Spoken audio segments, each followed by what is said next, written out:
name is Veronica Brown, and I'm a researcher for the Kingsville Municipal Heritage Advisory Committee, the committee that's responsible for looking at local built heritage and making recommendations to the Town Council of Kingsville. So today, I'm going to be talking about architecture and architectural styles that we have in our community here in Kingsville. Now, as we go through this, I'm going to be talking about architectural styles, and something I want you to keep in mind is that a lot of architectural styles started in Europe and they made their way over to Canada and to the United States. The other thing is that it made it to the large cities first.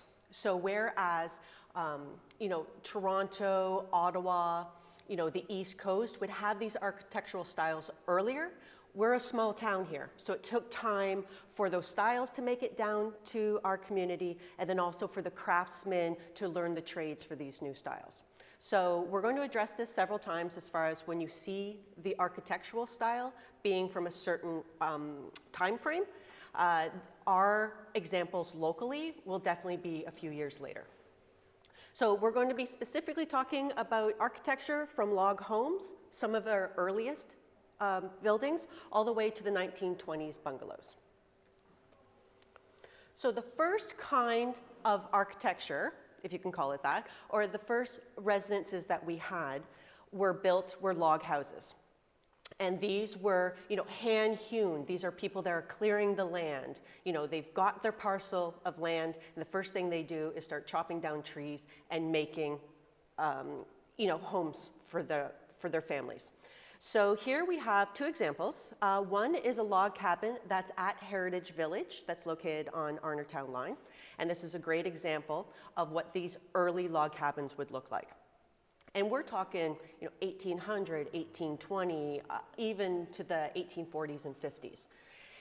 The interesting thing about these log cabins is once they were built and they were lived in for a long time, when farmers became more prosperous and they were able to clear more land, afford better building materials, they would then, build another house on the same farm.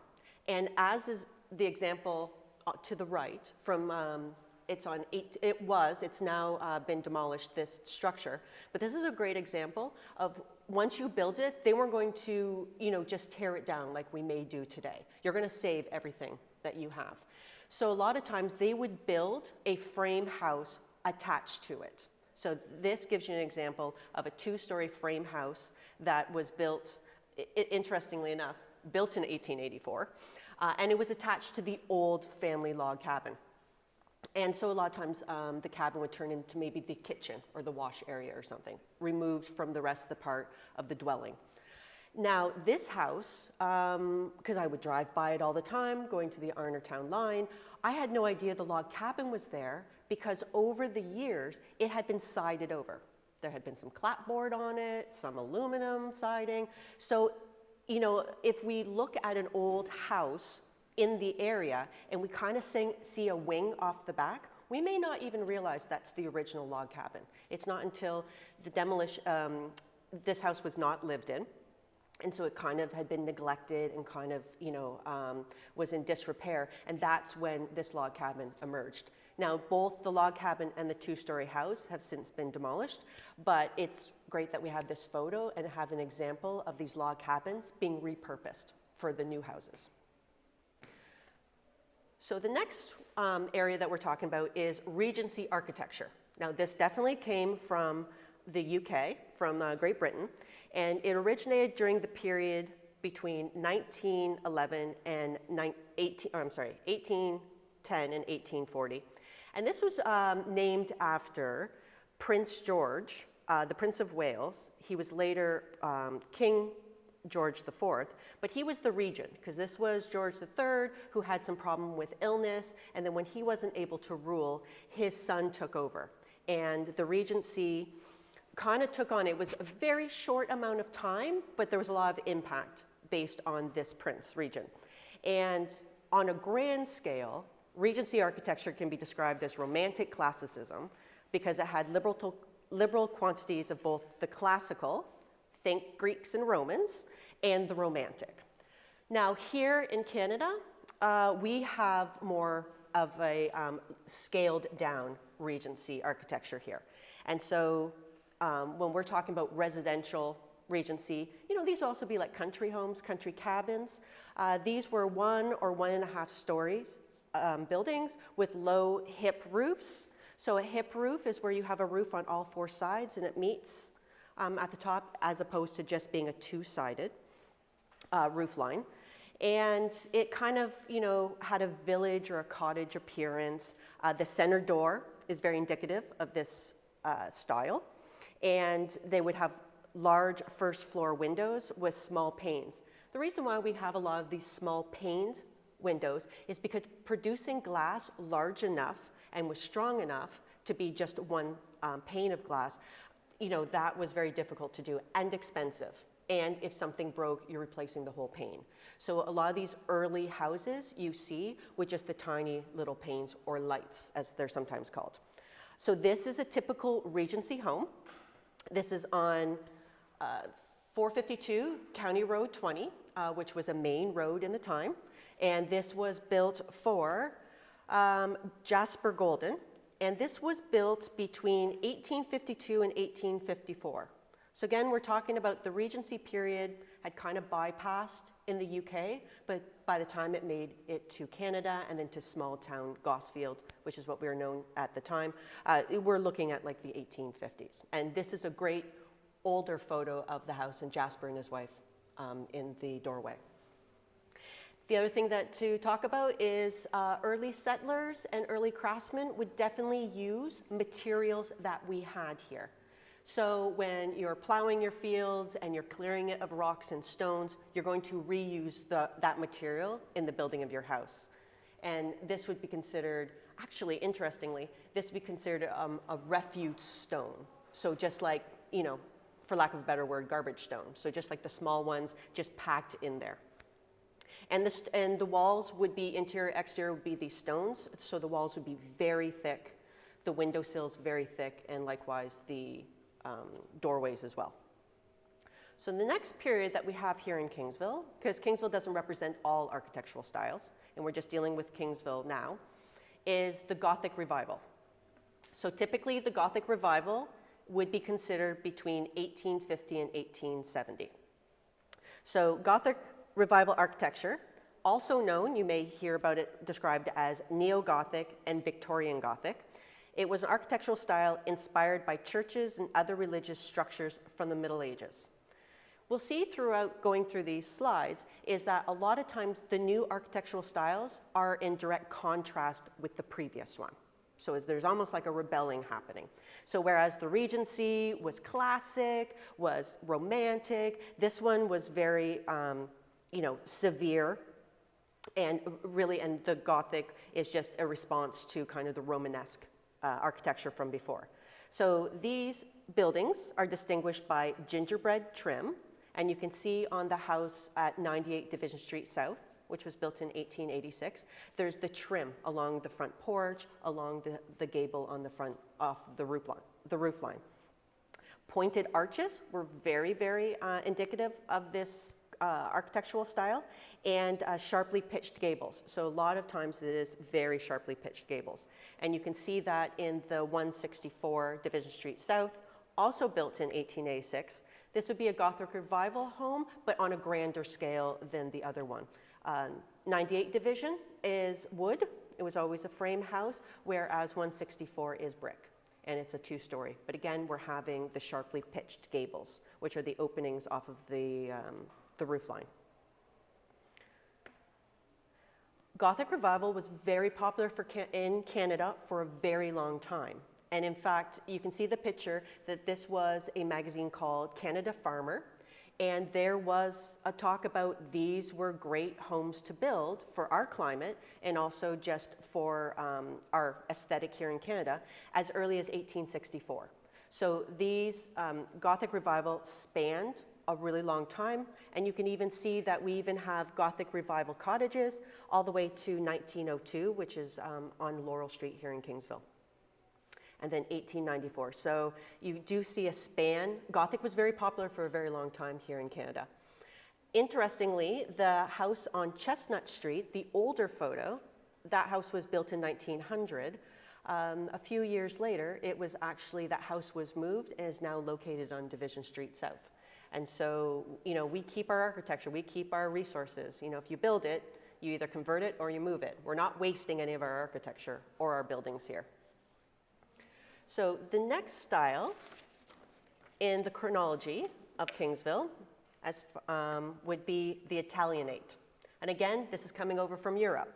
So Italian architecture was popular in the 19th century and was inspired by 16th century Italian Renaissance architecture, which combined picturesque influences with the farmhouses of the Tuscan countryside. So this is our Italian influences coming over from Europe. And this style was popular in townhouses about the time of Confederation, so 1867, but again, in the larger cities in Canada. Buildings were often square, with many square towers or cupolas. A cupola would be on the right on 86 Division Street South. You can see at the top of the roof line, you kind of see that little, some people would almost call it a widow's walk, but that's actually a cupola because you can't get out. It's just a series of windows around the top. So that's very Italianate. And they have low pitched roofs. A lot of times they're still the hipped roofs. So these are roofs on four sides coming together in the middle.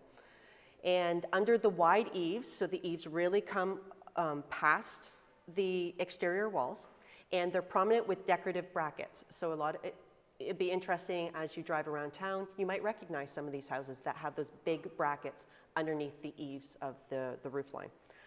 Under other Italianate characteristics are verandas and round-headed windows. So you can see on the house on the right, this was on Spruce Street North. It was built in 1882. So these are two different Italianate style houses, both built the same year. And this house on Spruce Street North was the Augustine house, and it's no longer with us either. It was torn down many years ago. But you can see the example of the round-headed windows. So those would definitely be an Italianate style window. The house on the left, on Division Street South, that house was built in 1882, and it was built by Colonel King's oldest son, James Jr. So just a little information about that house. The next architectural style we're coming into is Second Empire. This architectural style originally flourished during the period of the Second Empire in France. And when we talk about Second Empire, we're talking about, this is when Napoleon's nephew, Napoleon III, ruled. And he ruled between 1852 and 1870.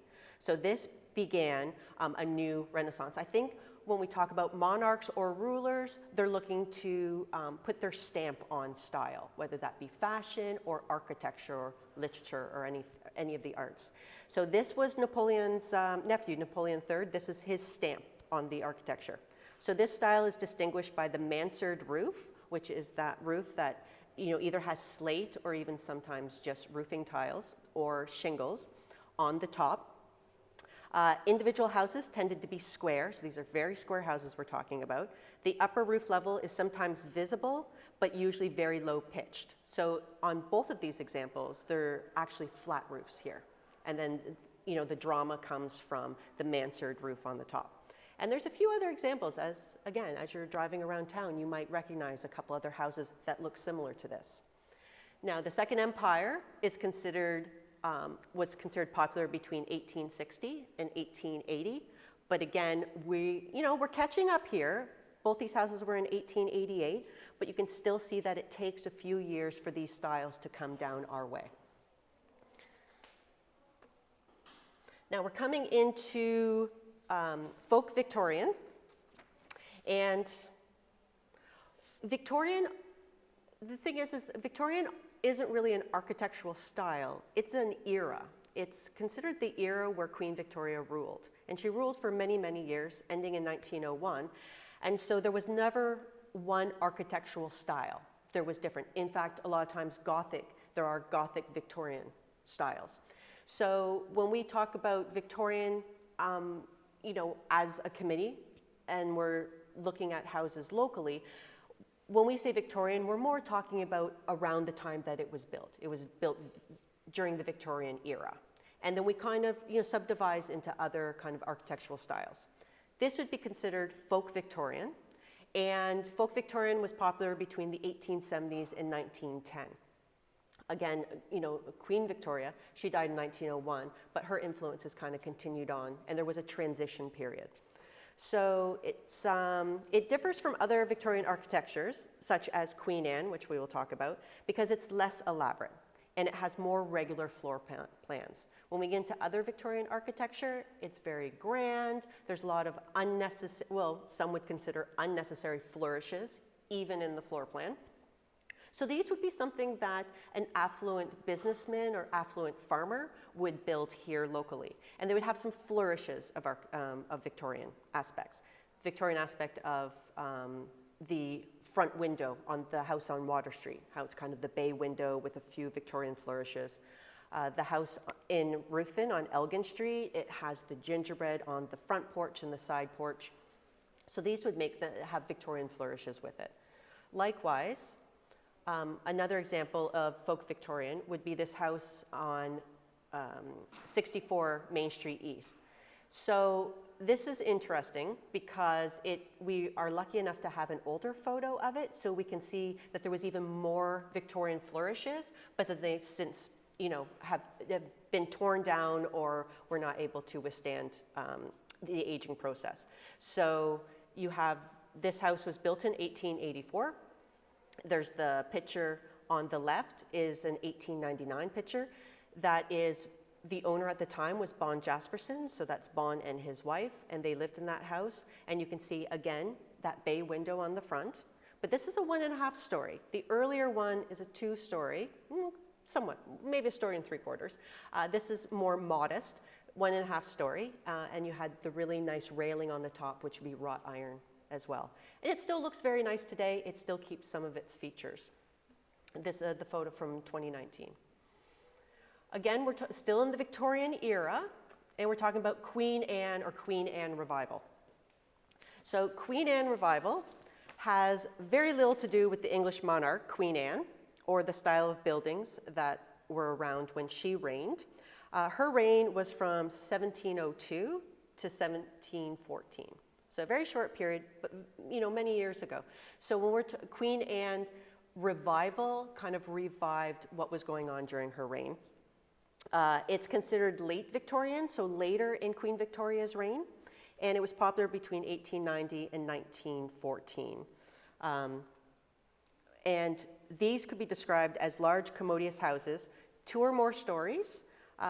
They have steep hipped roofs, but then they also have they may have a tower, or they may have verandas, or like the picture on the left on Division Street South, you can kind of see just the image of there's a conical tower, but it's an open veranda, where on the right-hand side is an enclosed veranda or enclosed tower with, again, the conical shaped roof. So very kind of over the top. I would say that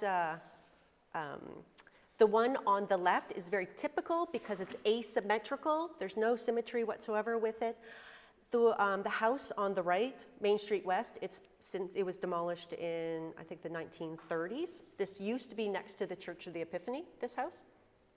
And this is Queen Victoria and then some. So there's some other aspects in it. I think someone could do a thesis on this house because there's a lot going on. But that's kind of Queen Anne, like, the flourishes, the drama. These were very fanciful, and these were, to impress people. And, sometimes they have the showy part of the house, and then you have the part on the back, which is where maybe live-in staff would work. And those parts would not be, if visitors were coming over, they didn't see that part of the house. So very showy, very over the top, a lot of fun, quite frankly. So the next style we're going into,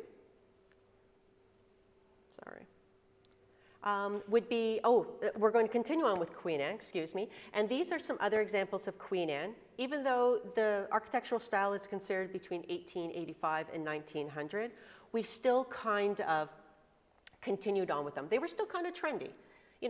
Might have been a few years behind the time, but they're big, beautiful houses. So these houses are, built within a year of each other, very similar. And I think you know, looking at these two houses, I have to wonder if perhaps by this time, these were building plans that you could buy, because you're not going to have an architect.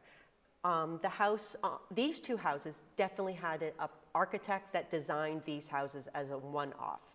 The later ones would be like a plan that you could get, because you can kind of see they look very similar. The house on Elm Street, at 40 Elm Street, definitely has a little bit of upgrade. It has more of the stained glass, you know, very fancy features, but they are kind of mirrored images of each other. They're very similar. And I haven't been in both the houses, but it'd be interesting to see if the floor plan's very similar as well. So this is also when we're getting into catalogs being produced and being able to buy building plans, not having to rely on finding a local architect, which, you know, weren't always around, you know, back in the late 1800s, early 1900s. These two houses I would also consider almost transitional houses, transitional into the next style, which is Edwardian. And Edwardian was popular during the reign of Edward VII. So this was Queen Victoria's son that ruled after she died. So these are less ornate than Victoria. Again, you know, we're kind of responding to the earlier architectural styles. You also have a son and his mom, so now he's looking like a little rebellion. He wants to put his stamp on everything. And Victorian or Edwardian has cleaner lines. It's also referred to as Edwardian classicism because they're going back to the classics. Again, think Romans and Greeks. And they have a classical influence specifically about the square at the top. And that's called, so those pediments is what they're called, very classical. If you're looking at Greek temples, you're seeing those pediments at the top. And when I talked about the later Queen Anne's being transitional, you can kind of see the influence there, is they're starting to do the pediments on the top, as opposed to both these, the house on the left, being an open gable. Just open, very much trying to look at the height of the house. We have beginning with these classical elements, you know, a little bit toned down, the pediments on the top, and then to true Edwardian. So these are a house on Division Street South and also on County Road 20 up in Cottam. And these would be very typical houses that are reflecting that toned down style. Not the flourishes. You're not seeing the over-the-top gingerbread, the over-the-top, flourishes and towers and cupolas and things like that. So these are two examples. And then there's a subset of Edwardian, which was very popular in Canada and the United States. And these are two examples. And these are just known as like 4 square houses. So basically, they're box-shaped with a hip roof. So there's a roof on all 4 sides that meet together. And it's basically because when you enter, there's 4 rooms. There's 2 at the back, 2 on the front, likewise up top. Usually there's a staircase in the middle, perhaps off to the side, but definitely scaled down and, you know, probably smarter floor plan. And these are 2 really great examples. Another one in Cottam. And this is a great old photo of 101 Main Street East. Cottam was built in 1911, and the one on Main Street East is 1915. Another interesting fact about the house on Main Street East is that this was built with concrete blocks. And if you go past it, you can still see it. These are not your generic concrete blocks, but a little bit more stylized. They have a really nice front on the blocks, and that would be new technology. So again, you know, probably cheaper to put on because there's less blocks to use, so your mason's not spending as long. And this would be built by a local factory that started making concrete blocks and window sills. You know, always evolving, you know, our craftsmen and our materials locally.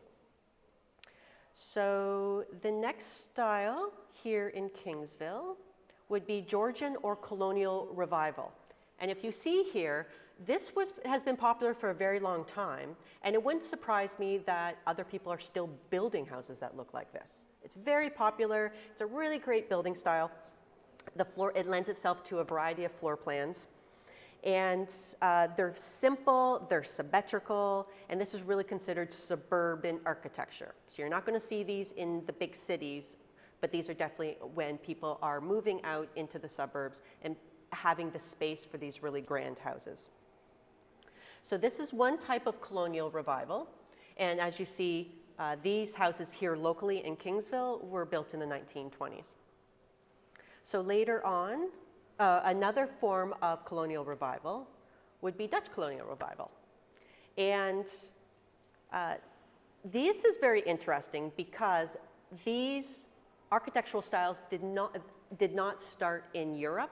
They actually started in the 18th century when Dutch settlers came to New York, Delaware, New Jersey, and Western Connecticut. So they built these, they're kind of folksy. They look like barns figures. These are very popular amongst the Dutch immigrants. Also because, which is very interesting, because you have the roof line is called gambrel. It's a gambrel roof line. It's the part that makes it look like the barn. The interesting thing is one of the reasons why this was so popular is because the roof goes all the way down to the first story, you would officially be taxed for a one-story house. So they were also very economical as well if you're looking to lower your tax payments. So these houses, come up still. I would say definitely, early. So these were the 18th century in the United States. They came here and they seemed to be popular for a few years. Around 1908 was the earliest example that I could find of a Dutch colonial house. This is on Division Street South. But we definitely have examples here locally that go into the 20s. The one on County Road 34 West is in Cottam, and that was 1913. But they're very charming houses. Okay, and now we're going to be going into the craftsman or the bungalow. Craftsman architecture referring to, and then the bungalows. So these, the arts and crafts movement was an international movement that began in Britain, in the UK, and spread to Europe, and then eventually North America. It stood for traditional craftsmanship using simple forms and often used medieval or romantic folk styles for decoration. And the classic arts and crafts or craftsman architecture featured these bungalows. So we're talking about the 1900s, we're talking about new generation, especially when we get after the First World War, after 1918, people are coming back, they're not having the grand houses anymore. They're not having lived-in staff. They don't require these big Victorian houses anymore with, the maid's staircase in the back or, just after the First World War, labor wasn't cheap anymore. You couldn't hire someone to just live in your house and clean your house and cook for you anymore. That was expensive. So these modest working class homes were homes that, were smaller in size, but the family would do the upkeep themselves. They wouldn't have live-in help. And it was definitely considered very modern. So there's a house that's an example from Cottam, and then there's a house here on Main Street East. So 1914, it definitely made here about the teens. And they have this style of bungalow, very popular in Kingsville with that front dormer, whether or not it has a sleeping porch or not. Sometimes it's just all a window. But as you drive around Kingsville, you're going to notice how many of these houses here. We definitely have a lot of 19th, 20s craftsmen bungalows. And because they were affordable, you could buy the building plans, you could buy kits to make these. We had local lumber mill, we had local craftsmen. Some of the aspects that are very unique to our bungalows here is the fact, like on the house on Main Street East, is these fieldstone, these cut fieldstone foundations. And again, this comes from us locally having farmland, having these large stones that could be used. We had really good craftsmen, really good masons here, and they could create beautiful verandas, columns. There's a lot of fieldstone here because that really defines, what kind of building materials we had here. We had lots of trees and lots of stone, and that's what we had here. And so they would take some of these, these catalogs that were prevalent in the teens and 20s and 30s, and we were able to switch them up a bit by giving it our own local flavor with this fieldstone construction. So I want to now get into a little bit of what's known as, before I do that, here's some other examples of some very interesting craftsman bungalows that we have here. And again, you can look for some of the local materials that we have. The house on Queen Street that was built in 1922, it's a cobblestone. that would have been local stone found around here, perhaps in fields, perhaps on Pelee Island, because there's lots of mention of bringing some of the rocks and stones from Pelee Island for construction, and that's a really interesting bungalow.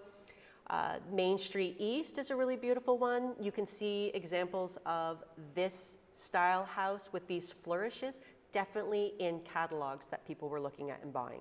And even something as local Conklin lumber mill, they had these catalogs. And so you could pick from these catalogs and they would know how much lumber it needs to take to make that house, and then they could help you with that.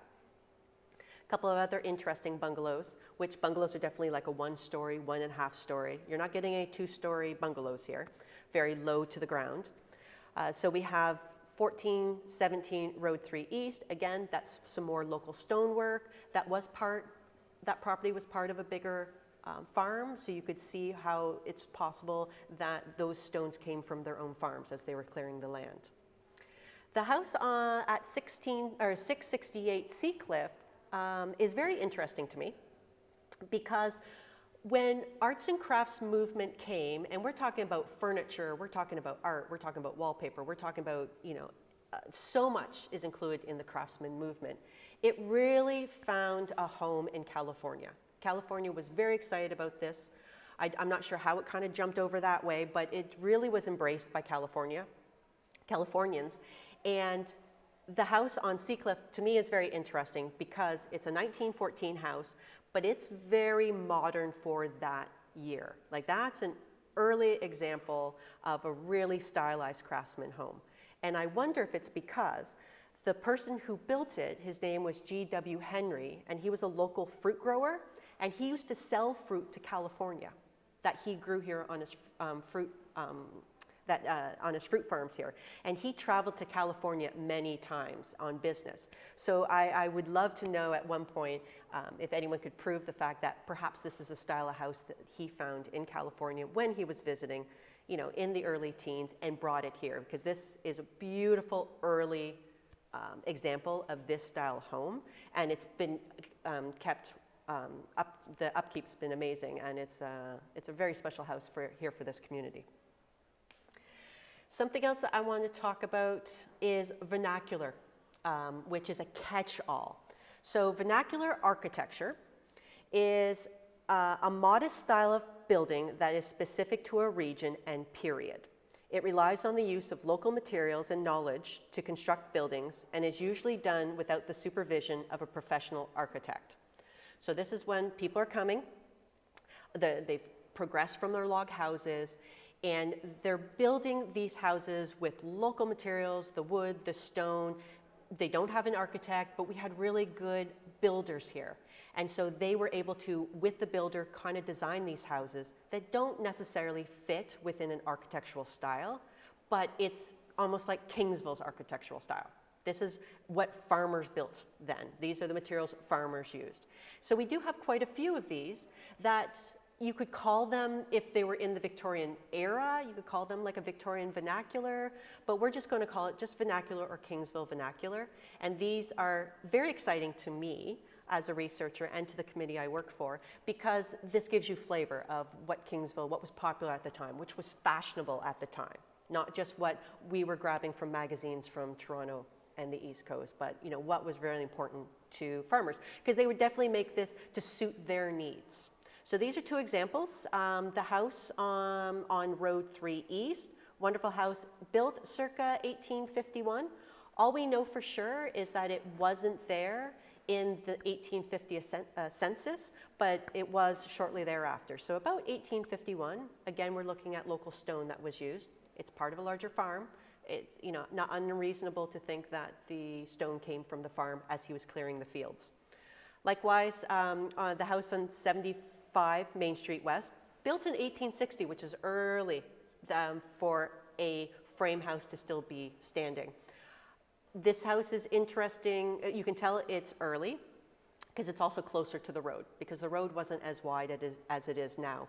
When you're going down Main Street West, a lot of the houses sit back a bit further.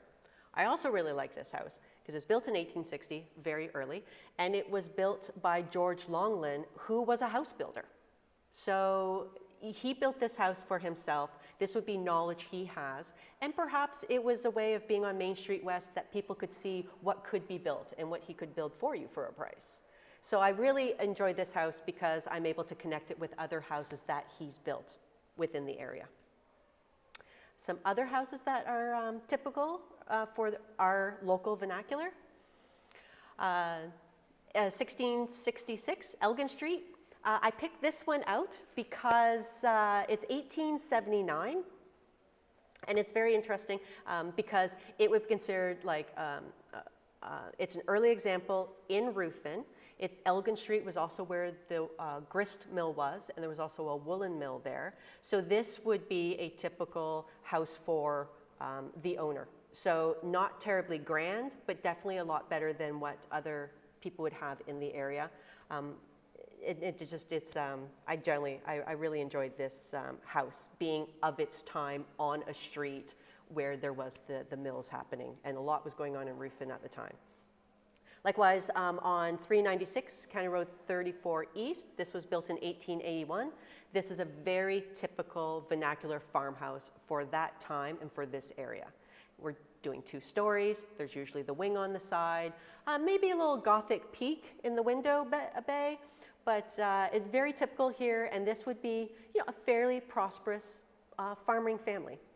Sometimes what would happen is you'll see on these farms that the farmer will build this house out of wood. It always seemed to go from log to a wood frame house. And then later on, as a farmer and his wife get a little bit older, retiring from farming, on another part of the farm itself, then he would build like a 2-story brick house. So this is kind of your intermediate, kind of middle class farming house in between the log house and the brick house for the family and the retirement. And then the kids would, you know, take over the house.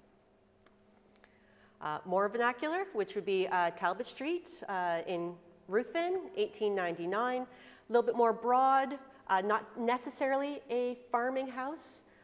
This would definitely, because it's in town and it's a little bit more broad, but this is a very typical house of the time. And it kind of mirrors the 4 square houses that we talked about in Edwardian. Very simple floor plan, very utilitarian, but nice, big, large, tall. So a very, very nice house. And then on 103 Division Street South, this house was built in 1900, but quite honestly, if I didn't know it was built in 1900, it could easily pass for an 1880s house or an 1870s house, just because some styles just endured, and this one's very utilitarian. This house was built for a woman after her husband had died, and so her son built her a nice house, so this was her retirement home. And you can see a little bit in the top window in the center. There's actually an ode to Queen Anne because it has a special window that has panes that go around the top sash that are either squares, or Queen Anne windows are either square or rectangular, and they have colored glass in it. So it's a 1900s house, you know, kind of utilitarian, but it has a splash of the Queen Anne because that's a Queen Anne window. More vernacular, just to give you an example of these houses, there's many of these houses around. They're utilitarian, and they're built to last because they're still around. So we have the 1913 house. Again, you know, if you didn't know the age of it, it could be perhaps like an 1880s farmhouse. So some of these styles really endured. And then on Mill Street West, this would be getting into the 20s. This is for people who couldn't afford to have a nice craftsman bungalow, but they're definitely still the aesthetic of having a 1-story bungalow house. And this would be, you know, working class. This would be a businessman uptown, or, you know, someone who, you know, was a tailor in town. So this would be your working class homes, which is still very important to our history and our architecture. To give you a little bit of background, for the reason why I have these photos is the committee that I work for, the Kingsville Municipal Heritage Advisory Committee. We took on this project to identify houses, and we've put them together in an architectural inventory. So these are houses that we've already identified when they were built, who the first owners or residents were, and then if there's an architect, if we know about it, if we know who was the builder on it, the academic style, the architectural style, and any information on designated properties here in the municipality. So we have these resource binders. So far, we've identified 319 properties within Kingsville. And I've brought a couple binders that we can look at later on. And it's exciting because it's a living document. We're adding to it as we go so that we can remember, our heritage. So to let you know that the properties are organized in chronological order, the date of construction, but there are indexes sorted by address. So if someone was interested in information about their house, they could look up just the modern address. Or first owners or residents. Sometimes we get people that contact me and say, oh, this is my great-grandfather. Do you happen to know where he lived? And is his house still standing? We're able to look through this index as well. It's sorted that way. And then there's copies of these resource binders at the Kingsville Archives, which is open to the public, and the Kingsville Historical Park Museum, or I think it's now known the Military Museum, on Division Street South. So these are open. Again, they're being updated yearly. So as we uncover more information, we're filling up these binders with more information. And also included in this inventory, because we do have multiple lists, we also have just an heritage inventory, but we only include houses that are still standing. So the nice thing about the architectural inventory is we also keep houses that have since been demolished. So these are 3 pictures of houses that are no longer standing, but they're important to our history and they're important to the evolution of our architecture. So they're included in the binders as well. The row house was on Pearl Street West. The house in the middle was on Spruce Street South, on the same property that St. John de Brebeuf School is located on now. And the house on the right was next to it's on Division Street North, next to the Baptist Church. And it was taken down to extend the Baptist Church out that way. So that is all I have presented for you today. If you have any questions, I'm happy to answer any, or comments even.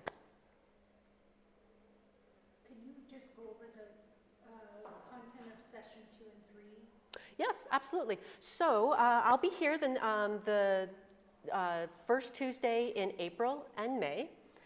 In April, I will be talking about a project also put on by the Kingsville Municipal Heritage Advisory Committee. It's a project we started, about 10 years ago or so, and it's called Division of Time, and it follows all the built heritage that's on Division Street South between the Four Corners, Main Street, and the lake.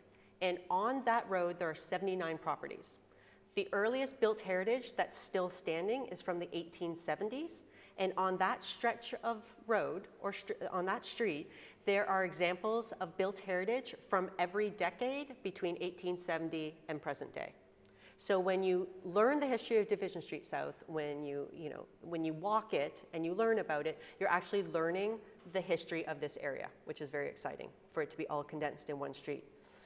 And then we have the first Tuesday in May, I will be talking about my favorite houses. And I've not presented this one before. It's very exciting to me because when I'm researching houses, yes, I love the beautiful big houses. I love the houses that are just, specific architectural styles, absolutely. But there's also these houses that have very interesting stories. Either it's something to do with how it came to be, or what it was originally and turned into, to the people that live there. Just some interesting stories about houses that aren't necessarily the big, the beautiful ones, or even the ones you would necessarily notice. But I hope that after that presentation that it gives you a little idea of what kind of fun history we have just in our small working class houses as well. So I hope you can join me. Thank you very much. So if anyone's interested, I do have a couple of these binders. You can they're on the table there if you want to just flip through them and get an idea of some of the houses we've been able to identify and some of the fun, beautiful houses that we have here.